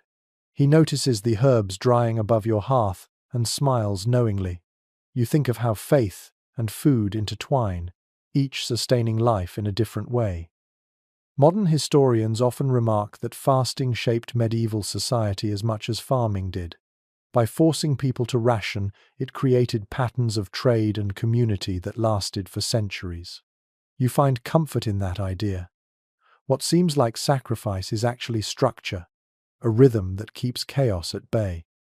As evening falls, you light a small candle beside your meal. The room glows softly, the shadows gentle. You break a piece of bread and dip it into the broth, the warmth seeping through your fingers. Hunger no longer feels like an enemy, but like an old companion who visits to remind you of gratitude. The bells ring again, low and slow, calling the village to night prayers. You watch the flame dance on the wall, and for a moment, the world feels perfectly still. You whisper thanks for the food before you, for the quiet day, and for the promise that tomorrow will bring new labor and new grace. The candlelight flickers, and you close your eyes, the faint taste of herbs lingering on your tongue like a prayer answered in silence. The days grow brighter, but the air remains cold enough to make your breath visible. You step outside with a wooden bucket and pause as the wind carries the smell of damp soil. Spring is approaching, yet the world still hesitates between sleep and awakening. Inside your cottage, the last of the winter stores wait patiently, each jar and sack a record of endurance. Today, you will check them all, making sure nothing has turned against you. The first jar opens with a soft sigh, a faint hiss of air escaping. The smell is sharp and earthy, good and familiar. You relax, reassured. But not everything survives so kindly. In the corner, one pot has swollen at the lid, its wax seal bulging slightly. You lean closer and catch a sour, unpleasant odor. Spoilage. It happens to everyone, no matter how careful. You scrape away the wax and lift the cloth, wrinkling your nose. The vegetables inside have turned grey, their edges soft and slimy. You set the jar aside with a quiet sigh. It is not anger you feel, only acceptance. The world always reclaims a little of what it gives. Manorial household records mention spoilage often, not as failure but as fact. Even lords with vast cellars lost some of their stores each season. Mice, mould, damp air, or simple misfortune, any could undo months of labour. You find comfort in that shared imperfection. The poor and the rich both bow to the same invisible hand of decay. You clean the shelf with a cloth soaked in vinegar and ash. The smell is sharp, but it speaks of order. As you work, you hum softly, filling the silence. Then a thought drifts into your mind, one passed down from the older women in the village. Food that spoils too fast has been touched by bad spirits. You have never truly believed it, yet every time a jar turns, you whisper a small charm just in case. Some of your neighbors burn juniper wood near their pantries to chase away evil. Others hang crosses made from straw over their doors. There is comfort in the belief that something watches over the food, even if no one can see it. You smile at the idea that perhaps your jars have their own guardian spirits, tiny invisible workers who protect what you cannot. A traveler once told you of an odd practice in distant lands, where people leave bowls of rice or bread outside their homes to feed wandering ghosts. If the food spoils quickly, it means the spirits are satisfied and will not bother the living. You find that strangely reassuring. Even decay can have purpose if you look at it kindly.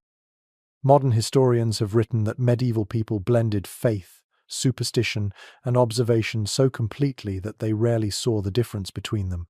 When food went bad, they did not separate nature from mystery. To them, rot was not just a chemical change, but a reminder of the fragile border between life and death. You feel that truth now as you scrape away the remains of the spoiled jar. You take a fresh cloth and wipe the table again, slower this time. The rhythm of the motion calms you. Every act of cleaning is a kind of prayer for the future. You know that not all decay is loss. The compost pile behind your cottage proves it. Rot becomes soil, soil becomes food, and the cycle begins again. Even spoilage, in its own quiet way, nourishes something unseen. You open another jar, one filled with dried beans, and smile in relief. They rattle cleanly against the clay, pale and perfect.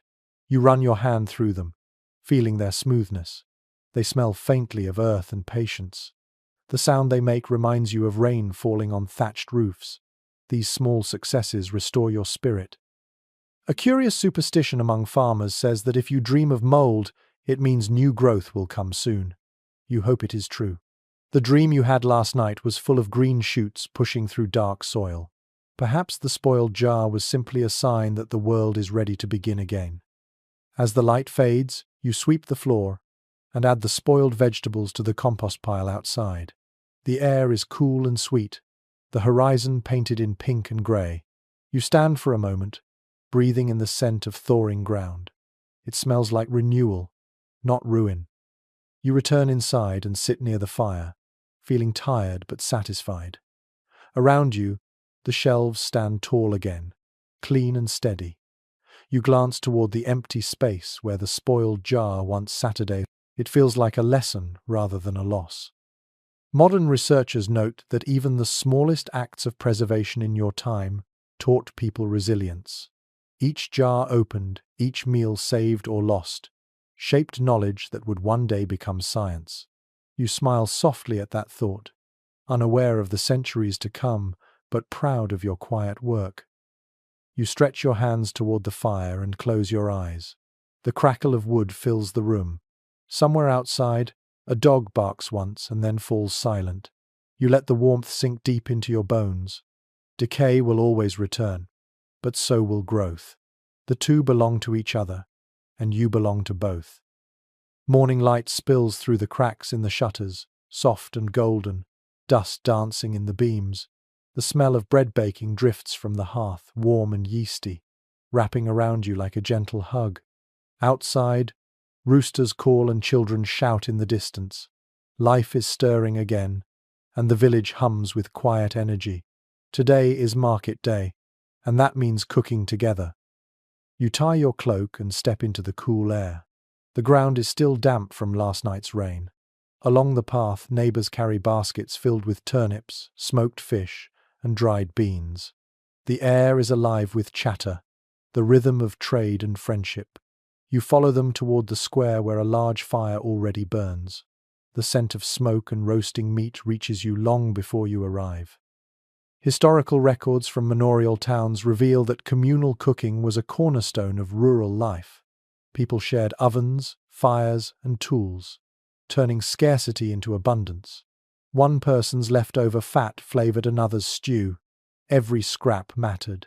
You smile as you watch women stirring great pots together, their laughter rising above the smoke. You join them, offering a bundle of herbs and a few pieces of dried fruit from your store. Someone hands you a spoon to stir a pot thick with barley and onions. The motion feels rhythmic, familiar, like music for the hands. You taste the broth and add a pinch of salt, feeling the warmth spread through your chest. Around the fire, faces glow with pride and soot. A curious local saying comes to mind. A full pot forgives many quarrels. You have seen it proven countless times.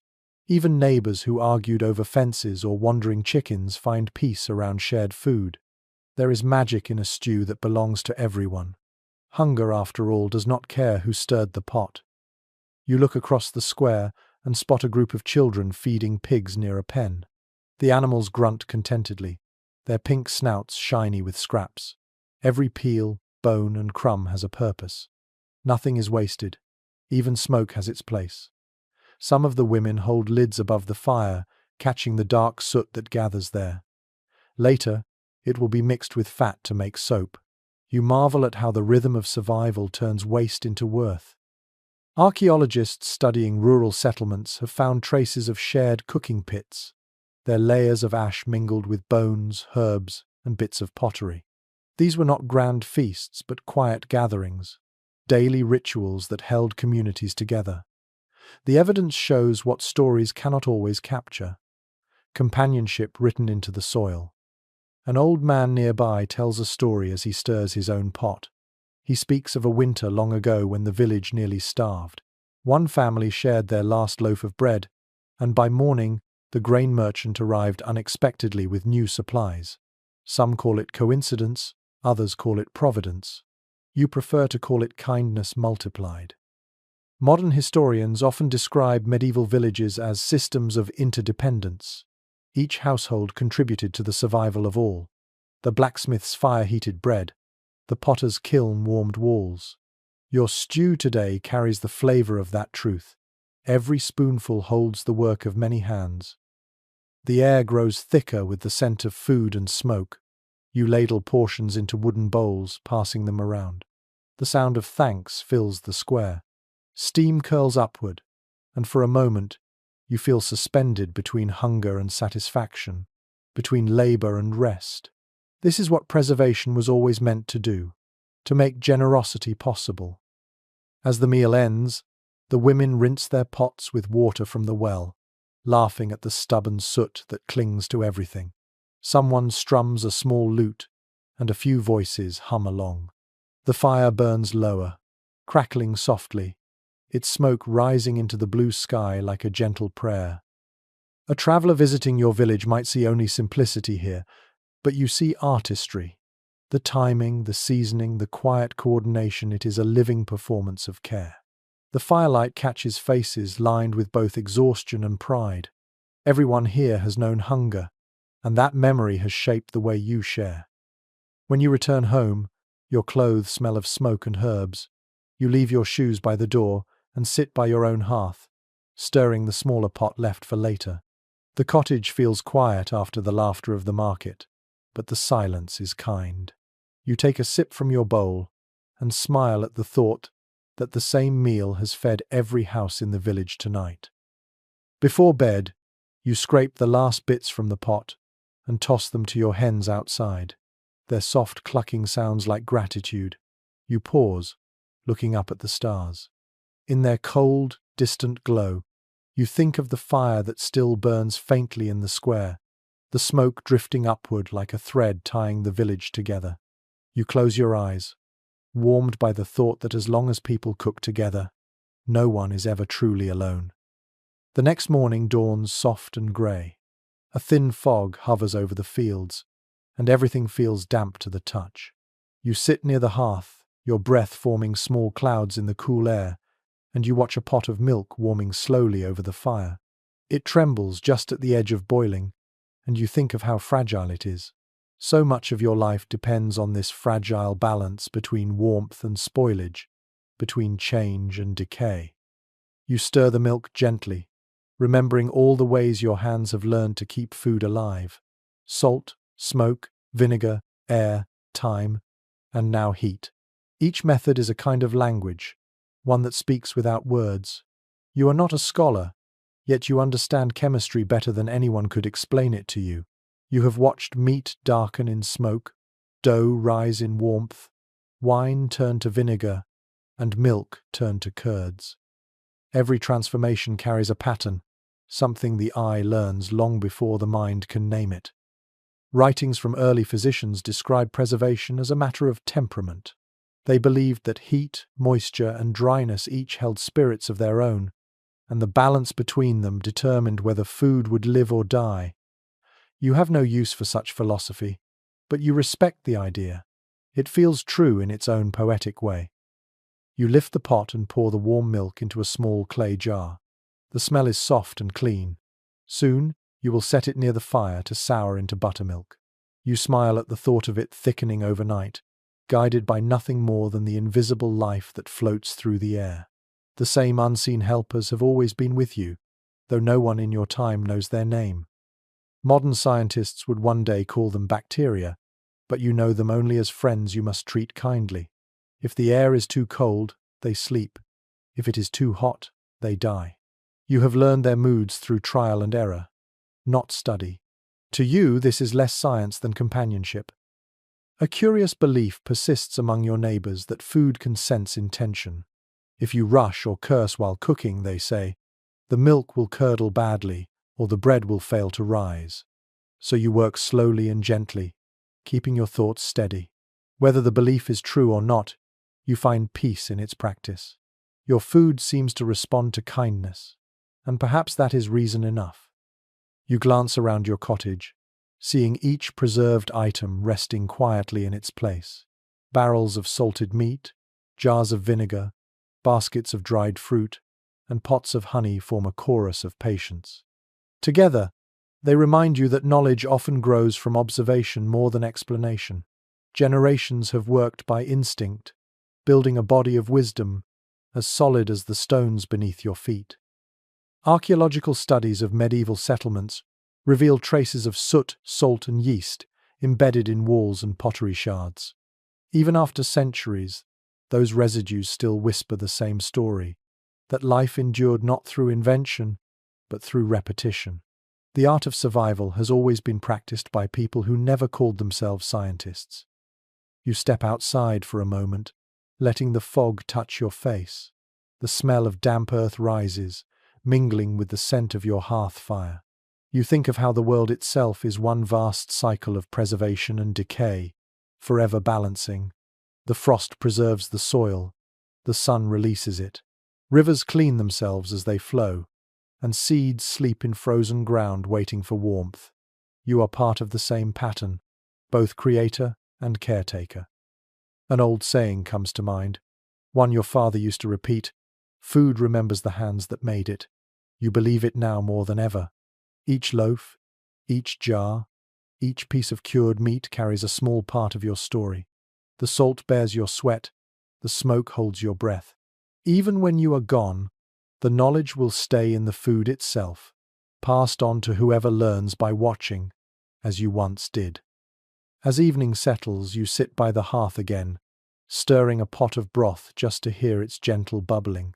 The rhythm soothes you. You think about how strange it is that the smallest invisible things in the world can decide whether you eat or go hungry. You have never seen them, yet you trust them completely. That, you realize, is faith of another kind. Modern thinkers often debate whether people of your time truly grasped what made preservation work. Some say it was guesswork and luck.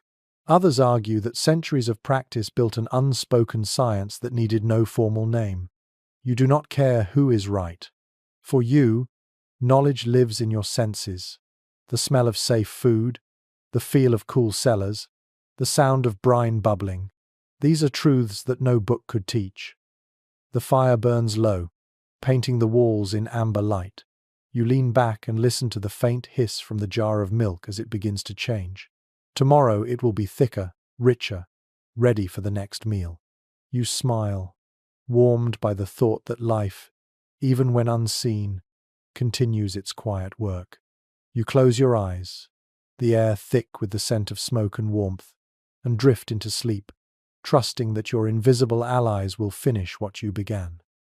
The wind carries the sound of hooves along the road this morning, a heavy rhythm that makes the windows rattle in their frames.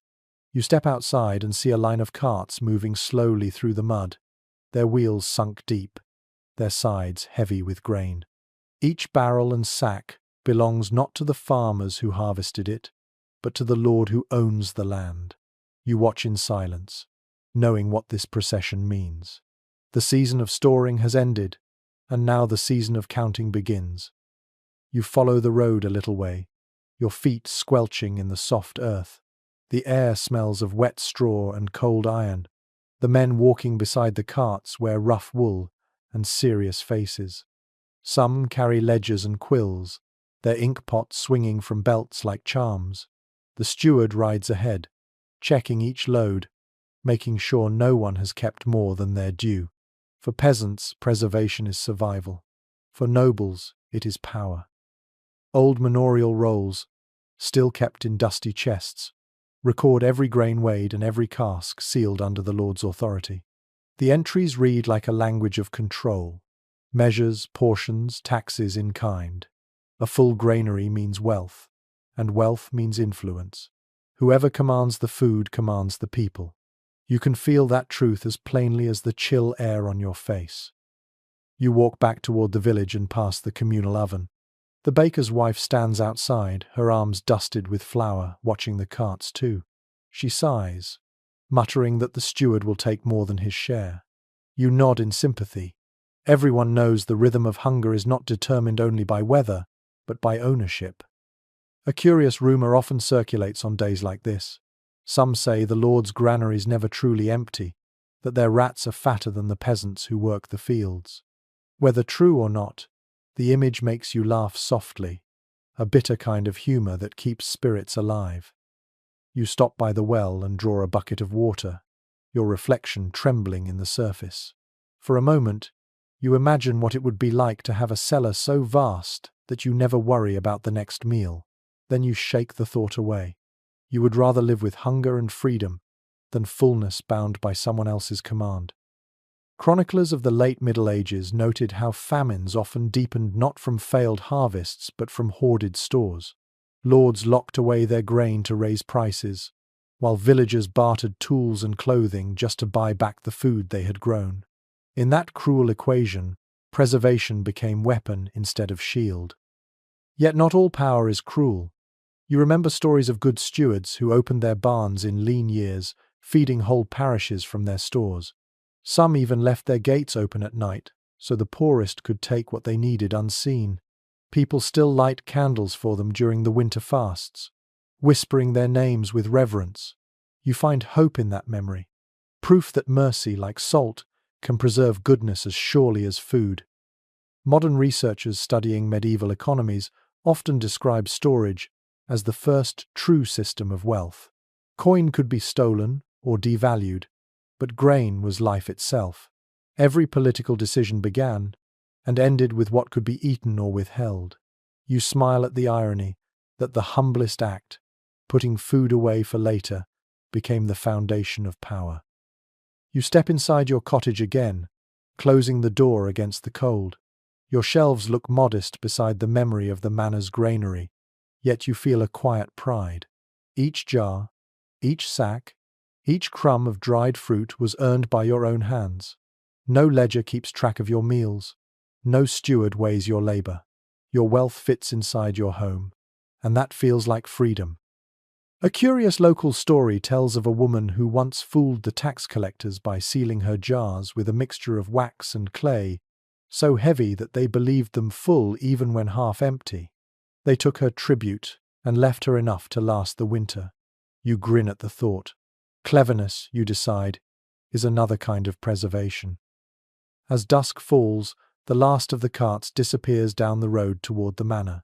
You can still hear the faint creak of wood and the distant shouts of men. The fields lie quiet again, and the smoke from the village chimneys rises straight into the pale sky. You sit on your doorstep, tired but calm, watching twilight settle like dust. Historians who study these small moments often argue that peasants understood the true cost of preservation better than anyone. They learned that every jar and every barrel carried both comfort and fear. To store is to plan, but also to surrender control. You nod softly, thinking how strange it is that something meant to save can also bind. Inside, your fire glows steady. You take a small piece of cheese and a crust of bread, eating slowly while the wind rattles the shutters. The bread tastes faintly of smoke, the cheese sharp and grounding. It is enough. You sip a little ale and feel warmth spread through your chest. Outside, the night deepens, carrying away the sound of the Lord's carts until nothing is left but quiet. You whisper to the darkness, promising to keep what is yours safe for one more season. The year turns once more, and the fields awaken in green. You stand at the doorway of your cottage, feeling sunlight soak through your sleeves, and you breathe in the smell of grass and wet soil. The world feels new, but you are not. Your hands still carry the rhythm of work. Your shelves still hold the quiet wisdom of survival. Yet, you begin to notice something strange. The world beyond your valley is changing. Travelers speak of new tools and faster trade. In the nearby town, people buy food in covered markets where barrels and sacks stand beside glazed jars from faraway lands. You visit once, just to see it, and the sight leaves you both amazed and uneasy. Rows of gleaming pots hold pickled vegetables, dried meats, and sweet syrups sealed so tightly that air itself seems forbidden to enter. Records from early urban merchants describe how preservation methods began to shift during the late Middle Ages and early Renaissance. With more trade came new materials: glass, stronger clay, finer salt, imported spices. These did not replace the old ways entirely, but they added polish, efficiency, and a sense of luxury. The knowledge once kept by peasants and monks was being gathered, studied, and sold. You walk among the stalls, touching a jar here and there. The glass is cool, smooth, and perfect, so unlike your rough pottery at home. The vendor tells you it was made by craftsmen who use fire hot enough to melt sand into crystal. You cannot imagine such heat, though you can imagine what it costs. For the first time, food feels less like a gift of the earth and more like a prize behind glass. A curious story told by an apprentice at the market lingers in your mind. He claims that in some cities, nobles now pay cooks to fill entire rooms with preserved delicacies: fruits in syrup, meat soaked in oil, fish packed in wine. It sounds like magic, but also greed. You think of your cellar, its air cool and simple, and decide that enough is always better than plenty. Modern historians often view this period as the beginning of a slow transformation. Preservation was no longer just survival. It became preference, taste, and power. The same techniques that once fed peasants now served the rich for pleasure. Yet in small cottages like yours, little changed. Smoke still curled above the hearth. Salt still glittered on the table. Vinegar still smelled of life resisting decay. You carry home a small jar of sugar, rare and costly. The merchant called it white honey, and it sparkles like frost when you open the lid. You taste a pinch, and the sweetness floods your tongue. It is delicious, but somehow empty. Honey still feels truer, closer to the fields and bees you know. You seal the jar carefully, not out of reverence but out of caution. Too much sweetness can dull the sense of gratitude. Archaeological studies of early modern kitchens reveal how these small luxuries spread unevenly. In cities, glass jars and fine salts became common. In villages, clay and wood remained. Yet both worlds depended on the same invisible laws of preservation, the same patient dance between heat, air, and time. Progress, it seems, was not invention but refinement. You walk back to your cottage at sunset, your feet sore from the journey. The sight of home comforts you instantly. The smell of herbs drying near the fire, the faint hum of fermenting ale, the soft creak of the rafters, all familiar, all good. You unpack the sugar jar and place it beside your honey. The two gleam, side by side, the old world and the new. A neighbor stops by, bringing news of travelers who speak of strange machines that grind grain faster than a dozen men. You listen, half fascinated, half uncertain. It feels like the world is speeding up, while you prefer to move at the pace of ripening fruit. You tell her about the glass jars and the sugar, and she laughs, saying that no one can eat perfection. Food should taste of work. You agree. Modern scholars sometimes argue that progress often forgets the hands that built it. Every great kitchen began with a peasant's hearth, every market with a cottage garden. You feel that truth deep in your bones as you light your fire. The future will change names and tools, but the purpose will remain. Preservation, at its heart, is an act of love. The night settles softly. You sit by the fire with a bowl of broth made from dried beans and herbs. The taste is humble but rich, the kind of flavor that reminds you of patience. You think of the world beyond your fields, bright with glass and trade, and you wonder if people there will still take time to listen to their jars bubble, to smell their bread rising, to trust their senses instead of clocks. You lean back, eyes half closed, and smile. The methods may change, but the heart of it never will. To preserve food is to preserve stories, to hold on to warmth and memory until they are needed again. Tomorrow's people will have their own ways, but somewhere, someone will still be stirring a pot, tasting the air, and whispering a quiet prayer to keep hunger at bay. Night stretches long and gentle, the kind that hushes even the dogs. You sit by the hearth, your hands wrapped around a cup of warm ale, and listen to the last crackles of wood as they fade into a faint glow. The world outside is sleeping now, the fields dark, the air still. Within these quiet walls, you feel the slow rhythm of the seasons moving through you, each one leaving its mark. You think of the salt that burns your fingers, the smoke that clings to your hair, the jars that breathe softly in the dark. All of it, every small act, has kept you alive. You rise and walk through the cottage, the floor creaking under your bare feet. Your eyes linger on each shelf and corner. Every preserved piece of food is a memory, a small victory won against time. There is the honey, golden and untouched, the cheese resting under a cloth, the herbs dry and fragrant. You brush your fingertips over them all, feeling the stories hidden in their weight. Centuries from now, people will have cold machines to do what you do with fire and patience. They will open metal doors instead of cellars, and will store food in glass and plastic rather than earth and clay. Yet you know they will still chase the same comfort, the same quiet joy of keeping something alive a little longer. The craft may evolve, but the heart behind it never will. Scholars who look back on your age will write that peasants lived at the mercy of nature. They will be both right and wrong. Nature was your master, yes, but it was also your teacher. You learned to listen, to the crack of frost, the hum of fermentation, the whisper of air leaving a sealed jar. Knowledge grew not from books, but from listening to the world itself. You smile, thinking of the quirks and customs that filled your days. The neighbor who swore smoke had a spirit, the monk who called vinegar divine medicine, the grandmother who sang to her bread so it would rise.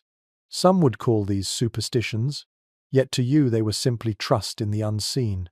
Everything around you has a rhythm, a breath. When you move with it, life holds steady. A single candle burns beside the hearth now, its flame dancing lazily in the draught. Its light glows across the walls, painting your jars in amber halos.